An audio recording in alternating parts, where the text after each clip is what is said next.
Mom, I can't continue living like this. Ethan and his mom barely let me eat. A sudden SOS call interrupted my distress.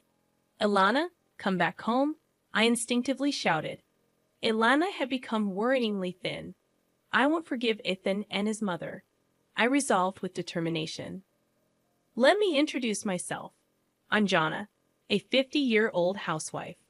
My husband James is 52 and works for a company.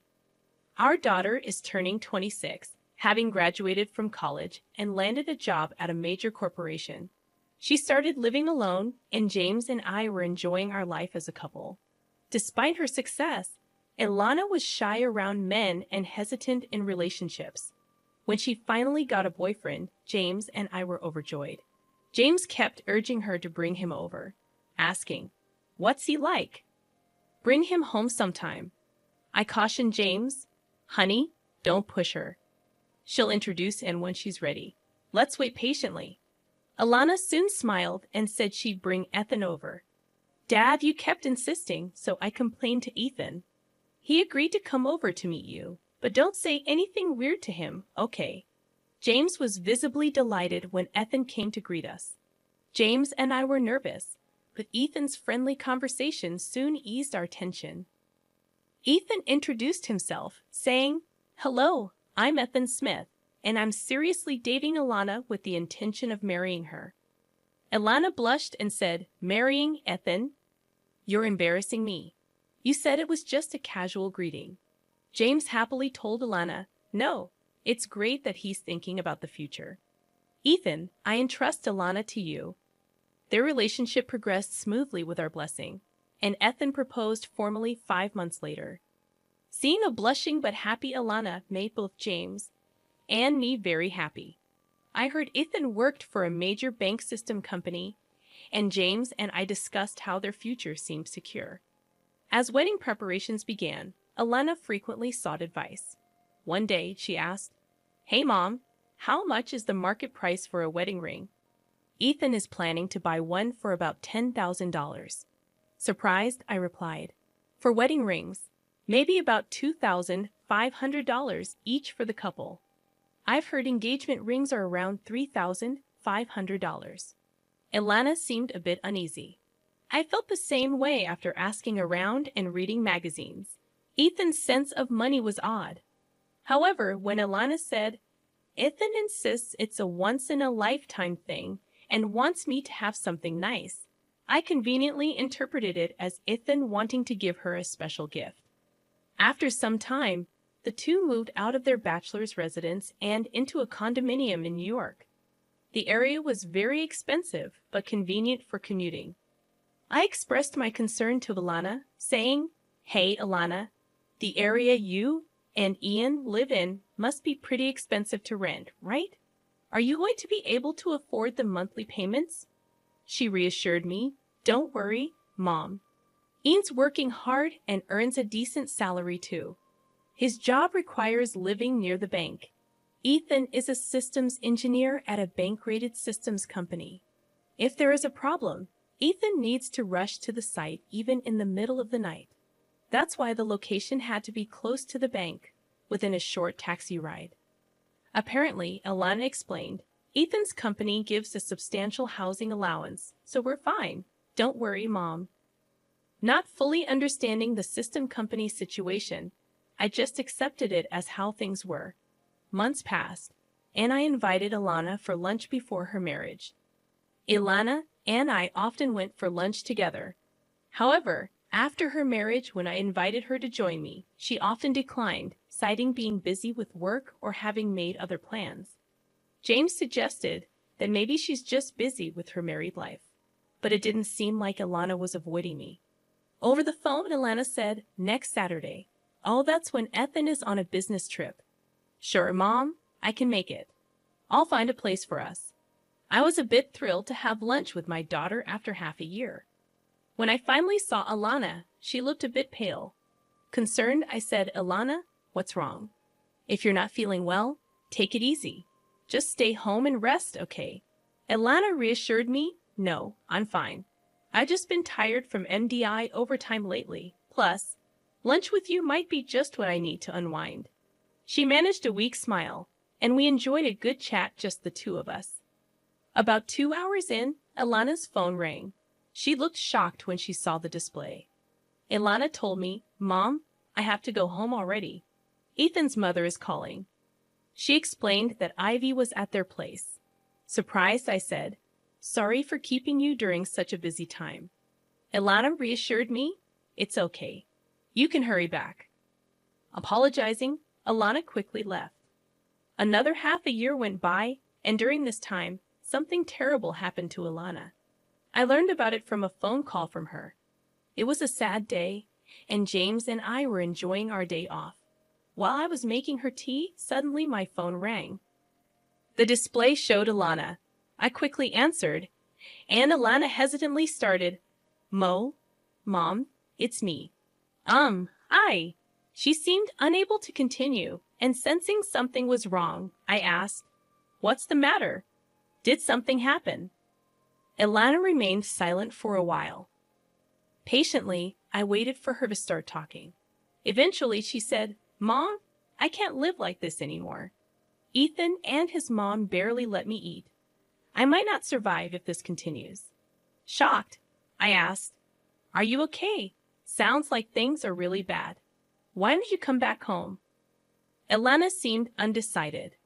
I firmly told her, "If you're feeling unwell, you can just sit around idly. Come back home. We'll talk it over when you get here." Ilana responded, "Really? Can I come back? But I don't have any money. I can't leave." I thought this was strange. Ilana was earning a decent salary. But there was no time for a long discussion. Her situation sounded serious.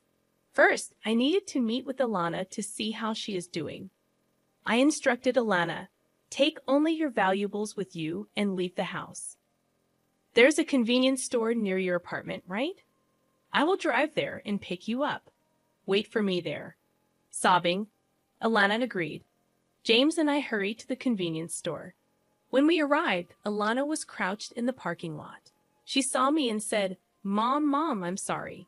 I shouldn't have done this." She broke down and cried. I hugged Ilana, and together with James, we helped her into the car. She was terribly thin and almost gray in complexion. I was astonished, wondering what could have happened to her. I held Ilana until she stopped crying. James said to me, "She will not be able to come down here. Let's take her home soon and give her a good rest. We need to talk to Ethan." I agreed with James, stating, "Yes, right now letting Ilana rest is our top priority." When we arrived home, Ilana, possibly due to exhaustion, immediately fell asleep on the sofa. After she woke up, I served her some easy-to-eat food. She ate voraciously in front of us, indicating how hungry she must have been. It was shocking to hear her stories about not being allowed to eat and having no money. I asked Ilana, "What do you mean you're not allowed to eat?" Ilana explained, "My salary is lower than Ethan's, so Ethan and his mom Ivy keep telling me to save more." Gradually, my food portions were reduced. I asked, "Really? But you're making the food, right? Because you're a married couple, and you eat the same food, right?" Ilana shook her head, saying, "No. For the past 6 months, Ivy has been cooking Ethan's meals. I'm not even allowed in the kitchen." James asked, "Ellen, Ivy is in your house. This is the first time I'm hearing about this. Does this mean Ivy is staying there all the time?" Ilana explained that Ivy had moved in with them about 6 months ago, and they started living together gradually, right around the time Ilana and I had lunch. Ivy had an argument with her husband and came to stay with Ian for just a week. But then Ethan got mad at his father and told Ivy she could stay indefinitely. I was shocked and glanced at James, who seemed to feel the same. Ilana continued, "Since then, Ivy has been criticizing my budgeting, saying it's all wrong and that I can't manage money at all." After Ivy criticized the budget, she took control of the household finances. Moreover, Ethan did not oppose Ivy at all and instead joined her in blaming me. Now Ivy is controlling Ethan's and my entire salary. Ilana said, "Ivy saw my pay slip and demanded I work more including overtime. Ivy told me, your salary is much lower than Ethan's. Leave the housework to me and work more. How about doing more overtime? Ian also told Alana, yes, that's right. I agree with more overtime. It's nice to have my mom doing the housework. You're lucky, Alana. Ivy scrutinized Alana's pay slips, always looking for unnecessary expenses, and eventually found something else to criticize, the cafeteria deductions. Alana's company has a cafeteria, and lunch costs are deducted from her salary. Ivy told Alana, you're spending too much on lunch. I'll make you a lunchbox from now on. Stop eating at the cafeteria. Alana's attempts to argue were met with attacks from both Ivy and Ethan. Alana confided, whenever I try to speak up, Ivy and Ethan gang up on me. It never ends up being a calm discussion. Alana said something, but her words were suppressed by Ivy and Ethan. Now, Ethan and Ivy control all of Alana's salary, leaving her with almost no money of her own. When Alana wanted to go to the hair salon, Ivy called it extravagant and reluctantly gave her money. Ivy also complained about Alana's makeup being too expensive, telling her to buy cheaper products. Alana can't even buy new clothes, but Ivy never complains about Ethan's spending. Ethan seems to spend money lavishly. Alana told me the other day, Ethan bought a branded watch. He told me that because of his job, he would be treated like an idiot if he didn't wear something decent. Ethan has a reckless way of spending his money. Alana began to sob as she recalled these painful events. James and I listened in disbelief. Then, Alana's phone rang. She flinched and turned pale. I instinctively answered the phone for her. It was Ivy. So, isn't this Alana's phone? Why is Johnny answering? Ivy asked. I replied, hello, it's been a while. Alana is not feeling well. I can talk to you on her behalf. Ivy said, is that so? Well, all right. Could you tell Alana to come back home soon? I replied, unfortunately, I can't do that. Ellen is unwell. She'll stay here until she recovers. Ivy retorted, you're coddling her too much. As a mother, you should educate Ellen properly. She can't manage a budget or do household chores. It's always one problem after another. Struggling to find the right words, I remained silent. Then, Ivy changed the topic, asking, so, Alana will be commuting to work from your home? I replied, yes, considering her health, we'll need to discuss this with her company. But for now, she'll be commuting from here. Ivy then said, please tell Alana to return as soon as she's well. I responded, excuse me, Ivy, but I think it's necessary for us, including Ethan, to have a discussion about the future living arrangements. Ivy snorted and said, fine, we can talk any time, before hanging up. I couldn't understand why Ivy was so confident, but at least Alana was safe for now. We needed to focus on her health and feelings and plan our next steps. That night, after Alana went to sleep, James and I discussed the situation. The next day, Alana was examined at a hospital. As expected, she was underweight and not sleeping well. After talking with her, we decided she should take a leave of absence from work. She enjoyed my cooking, saying it was delicious. I asked her, what were you eating while living with Ian? What kind of meals did Ivy prepare for you? Alana said, my mother-in-law only cooks for Ethan and herself. I always had bread ends from a local bakery. They sell bread very cheaply. That's what I used to eat. I was shocked. Ellen had been deprived of proper meals, while Ivy and Ethan ate normally, just bread ends. Since 3 months ago, Ivy had stopped her from eating at the company cafeteria. My lunchbox was just bread ends in a container. I was embarrassed, so I ate secretly in the break room when no one was around, Alana said. Ivy would taunt her about not earning as much as Ethan, saying with her salary, bread ends were all she deserved. She had been living on just bread ends for 3 months. I was shocked, and James, who heard everything, couldn't hide his surprise. Tired from sharing, Alana lay down to rest. James told me, this is serious. We need to investigate further. If Ian or Ivy calls again, by some time, I'll gather more information. I told James, yes, I think this is going too far. Then James and I began looking into Ilan's circumstances. I started by calling her work colleague, who said, recently, Ilana has been doing a lot of overtime and looked pale. She often declined after-work drinks, saying she couldn't go because of her husband and mill. James also talked to Ilana's boss. Ilana's boss mentioned, I've been concerned about Ilana lately because she's been doing too much overtime. She seemed desperate to work. Ilana's boss commented, Ilan is so conscientious. Maybe she's been pushing herself too hard. I hope she recovers soon and comes back to us. Thanks to her boss's initiative, Ileana was granted sickness allowance by her company. The allowance was 2/3 of her salary. But we were grateful to receive it. We decided to have the sickness allowance paid into a different account from her usual salary account. 2 weeks after Ileana returned home, Ethan called. He insisted Ileana should be well by now. When I looked at James, he answered the phone. James humbly requested Ethan, Ileana is not fully recovered yet. Please let her rest for another week. Ethan told James over the phone, I guess there's no choice. Just 1 more week, okay? And then hung up. I protested to James, saying she needs at least 3 more weeks to recover, and we don't know what they'll do to her if she goes back. James reassured me, don't worry, we won't stick to the 1-week timeline. They've treated her terribly, and we have a plan. He then asked Ileana, what do you want to do? If you want to try again with Ethan, we won't stop you. But if you want to leave him, we'll support you.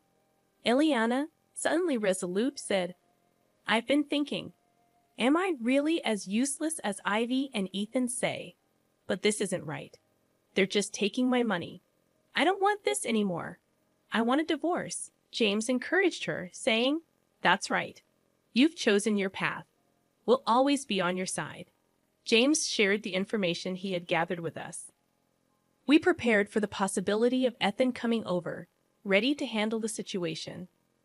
1 week passed, and we didn't contact Ian. 9 days later, Ethan and Ivy came to visit. When the doorbell rang, I checked the intercom and informed Ileana and James. James suggested, let's talk to them directly and settle this. Ileana nodded in agreement. Opening the door, we found Ethan and Ivy glaring at us. Calming myself, I greeted them warmly. Hello, what brings you here so suddenly? Ethan demanded. Why hasn't Ileana returned home? It's been a week. You did tell her, right? Ivy also chimed in. That's right. You can't do your chores, you can't do your laundry, and you can't even keep your promise to come home. What a mess you are. Parents and children are helpless. Inviting them in, I said, let's not talk in the doorway. Please come inside. Reluctantly, they entered. Ileana told them firmly, I won't return to that house, Ethan. Please, let's divorce. I can't live with you anymore. Ethan threatened loudly. You think you can just decide that? But Ileana stood her ground, facing Ethan with resolve. Ivy then berated Ileana, saying, for 6 months, I did all the housework and supported Ethan while you neglected your duties. Ileana countered, it's not that I didn't do the chores. Whenever I did, you would criticize my methods and take over the tasks, didn't you? Ivy retorted, how dare you speak to me like that after making me work so hard? You should be ashamed. I was only trying to correct your mistakes, Ethan joined in. That's right, my mother helped because you couldn't handle the chores, allowing you to focus on work, he added. That's when James shouted at them, what nonsense. You took Ilan's salary and fed her only bread ends. Your actions are the worst kind of abuse. They were shocked by James' outburst. James added, Ethan, you have been fired from your company. I checked out your employment status. You don't have the power to continue paying the rent on that apartment anymore, do you? Ethan began to look uneasy. Ileana added, I didn't know until Dad told me. James continued, I hired a detective to find out Ian. You were fired 6 months ago for an affair with your boss's wife. Ileana accused Ethan, you pushed me to work because you lost your job and income. Ethan turned pale and hung his head. James then confronted Ivy. You have a shopping addiction, and that's right. You didn't leave your home due to a fight, but because you were divorced and had nowhere to go. Ivy lost her composure and turned pale. James concluded, Ethan is being sued for alimony, and Ivy is being chased by debt collectors. They were trying to pass their debts onto Ileana. Ileana, trembling with anger, placed a piece of paper on the desk. She said, Once and for all, let's divorce. I've filled out half of the divorce form. You complete it and submit it to the authorities. We'll communicate through lawyers from now on. Ethan, prostrating at Ileana's feet on the carpet, pleaded, Please don't say we should divorce. It was just a moment of madness. I was wrong to hide it from you. You're all I have, Ilana. I'm so sorry. Please forgive me. Ivy, also appealing to Ileana, cried, I did all the housework and took care of everything, didn't I? I'm sorry, please come back. I'll keep doing the chores. Ileana, looking at Ethan and Ivy coldly, said, I'm fed up.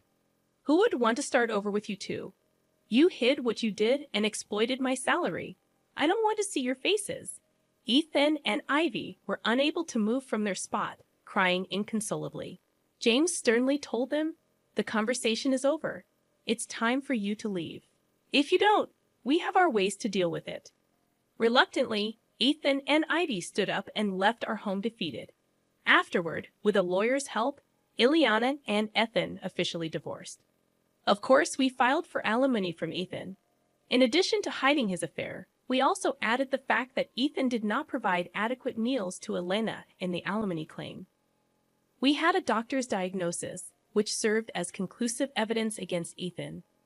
Ethan had to move out of the apartment and live in a cheaper one with Ivy. Now he's working day and night to pay the alimony to Ileana, and Ivy, not working, has become the target of Ethan's anger, and they constantly fight. Our lawyer informed us about Ethan and Ivy's current situation. Ilan fully recovered and returned to work. Ileana seems to be enjoying her work more than ever. She apologized to me and James, saying, I'm sorry for being a burden and coming back home. Thank you for all your help with the divorce. I'll be staying here for a while. I hugged her, saying, Divorce doesn't matter. The fact that you're alive and well is all that matters to us. James added, Don't overdo it. You're a hard worker, and sometimes you keep things to yourself too much. Ileana admitted, I should have talked to you both sooner. I tried to handle too much on my own. Seeing Ileana's smile return was truly heartwarming, and James, who stood by us and fought against Ethan and Ivy, proved to be incredibly reliable. I fell for him all over again. When I told him, he joked, Then how about showing your gratitude with food? Make my favorite pork cutlets tonight as a family. We've overcome difficulties and will surely face more in the future, but with James and Ileana by my side, I want to support each other as a family.